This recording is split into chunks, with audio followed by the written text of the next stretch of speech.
welcome to yet another video. Today we are going to be talking about something I have a lot to say about, which is shopping. I originally was just going to have this video be about grocery shopping because that's most of the shopping I can work myself up to. But seeing as how a lot of the social anxiety problems attached with grocery shopping are similar to retail shopping, I just thought I'd put them together.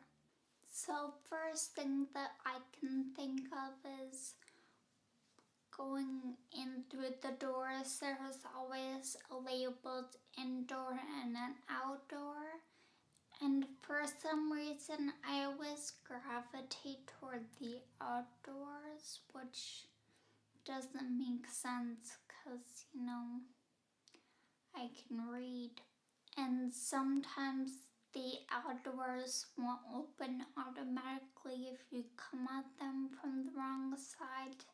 So then you have to do that awkward walk over to the indoors, which I always try and pull off as something I did on purpose and wasn't a weird accident at all.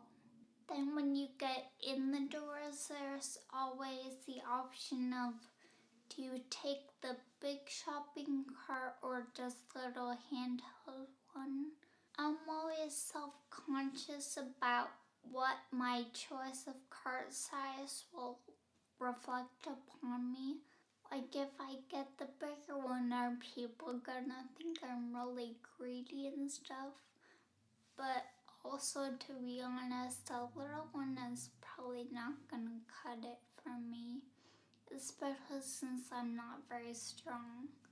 At some grocery stores, there might be little half carts, which are like somewhere in between, so I usually go for those since it doesn't make me feel as self-conscious. Before I go in the store, I usually have a plan in my head of how I'm gonna go about things because I usually just want to make it as fast as possible. But if I can't find something that I'm looking for, I probably won't be able to get the courage up to go to one of the store clerks and ask where something is. And I'll just keep walking up and down the aisles looking for it. And if I don't find it, then I'll just give up on it and leave it for another time.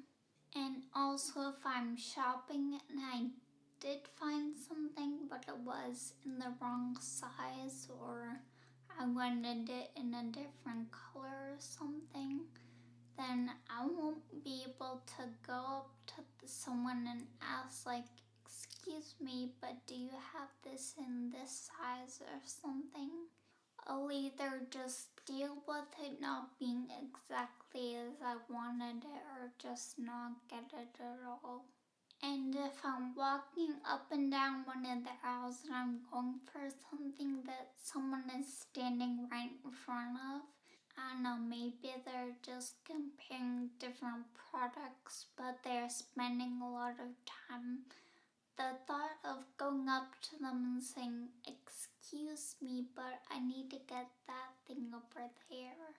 Confrontation like that really makes me nervous, so I'll probably just stand there and wait for them to be done, or I'll go somewhere else and come back later and hope that they've gone by then.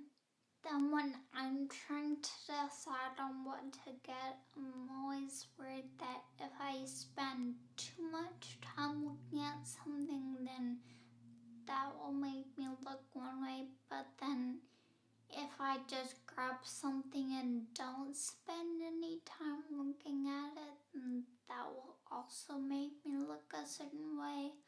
And sometimes just that being so nervous about making decisions actually makes me make decisions without thinking. Sometimes when I'm bringing stuff back to my house and I'm unpacking them, I think, why did I even get that I don't like that at all. And if I had spent a little more time looking at it in the store, I would never have picked it up. And then checkout is really nerve-wracking because there's the decision to go with the traditional store checkout clerk or do the self-checkout by yourself. With the actual store attendant, then that's just awkward because, well, it's another conversation with the person that just feels really weird. But then with the self-checkout, there's always the fear of scanning something and then the please wait for assistance thing popping up on your screen. These days, I mostly use Instacart or some other grocery delivery service to get groceries because, well, one, I'm disabled and I can't drive, but also because it takes out most of the problems with socializing at the store, which was a huge deterrent for me before. Whenever I went shopping before, I would always just get the bare minimum and I would spread that out over a long period of time so that I wouldn't have to go back to the store so quickly. Unfortunately, that also meant that I was going hungry a lot of the time.